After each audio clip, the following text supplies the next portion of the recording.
Greetings, fans of living ironically in Europe. My name is Mac, and I'm going to be filling in for Nick in this week's episode since he's out for exams. You may have seen my channel featured here before, but if you haven't, I highly encourage you to check it out. Our channels have been working together for a few months now, so expect similar content, and I hope you enjoy the video.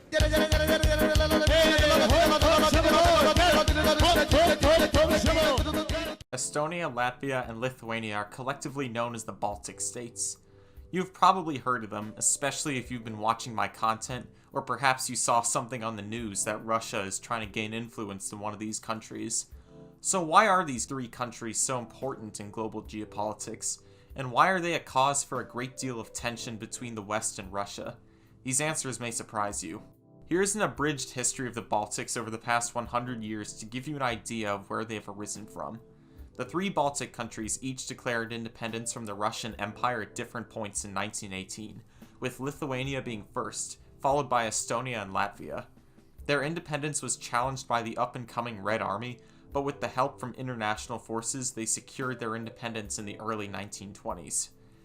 However, these countries would not keep their independence for very long, as when World War II broke out, the Soviet Union under Joseph Stalin occupied all three countries in 1940. Many Baltic citizens were sent to Siberia during this time as part of a program of forced relocations.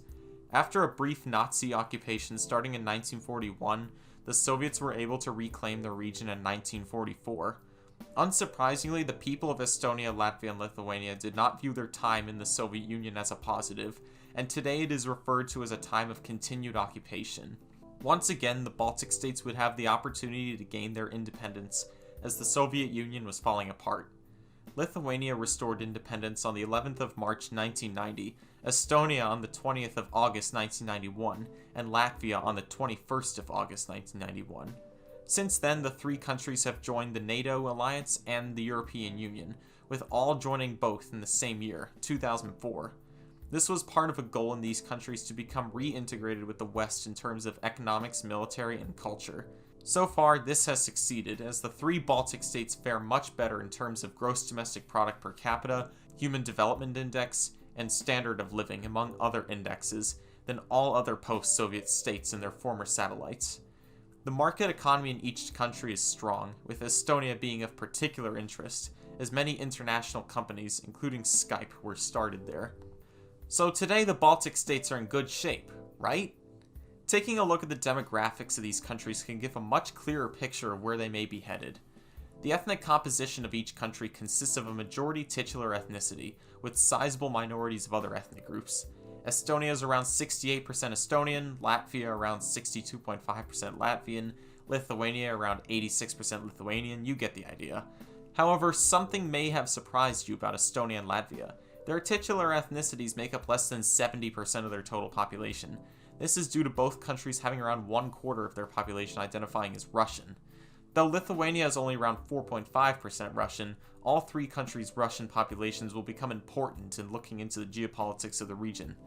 Russians have obviously had a large presence in the Baltics throughout history, both in the Russian Empire and the Soviet Union, leading to the country's modern ethnic makeup, though the vast majority moved to these countries during the Soviet times.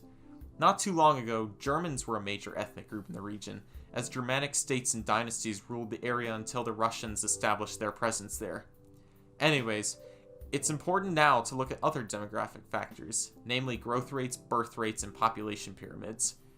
These figures show that immediately after these countries restored independence, many young people moved to other countries in Western Europe to find work. Birth rates in the three countries are also extremely low, at 1.6 children per woman on average. Though all of these countries' demographics are in bad shape, meaning that in the near future their small young population won't be able to support a growing old population, Estonia and Lithuania have been able to stabilize their populations, and Latvia is seeing a steadily increasing birth rate despite continued population decline. The countries will probably still be majorly affected by impending economic problems as a result of these demographics, though I don't see it likely that their economies will suffer to the degree that more impoverished nations' economies will. The smooth transition to the free market will give these countries an edge over their neighbors as a result. Speaking of which, I should make the connection between demographics and geopolitics. Ukraine was invaded by Russia in 2014, and the Crimean Peninsula was unilaterally annexed by Russia. Today, Ukraine faces rebel groups that are made up of ethnic Russians fighting for independence and eventual integration with their fatherland. Though Estonia, Latvia, and Lithuania do not currently have rebel groups within their borders, and their governments are much more stable anyway, so this outcome wouldn't be so likely. Russia has been wanting to reintegrate all of the Russian people back into its nation, partly due to its own demographic problems, including its low birth rate.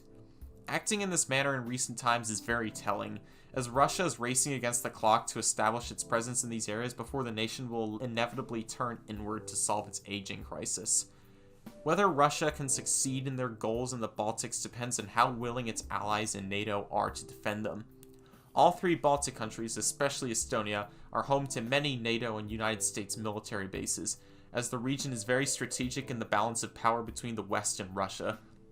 Estonia, Latvia, and Lithuania's titular ethnicities would much rather be aligned with the West, due to both historical grudges with Russia and themselves being part of Western culture, rather than the Orthodox-influenced culture of Russia and much of Eastern Europe.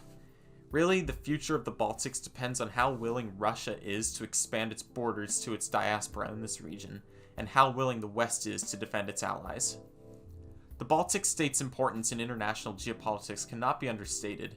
They mark another point of contention between the goals of democratic consolidation by Europe and the ethnic unification of the Russian people. I can't really say a war will happen here soon, since the governments of the Baltic states are too stable to have a major pro-Russian armed faction appear in the country, but really only time will tell. Thank you all for watching. Be sure to like, subscribe, and share this video with all of your friends. Let's get to 5,000 subscribers by September, so please share my content with everyone you know. If this can be achieved, expect even better content from this channel. Look out for a Patreon in the coming weeks, and I'll see you guys next time.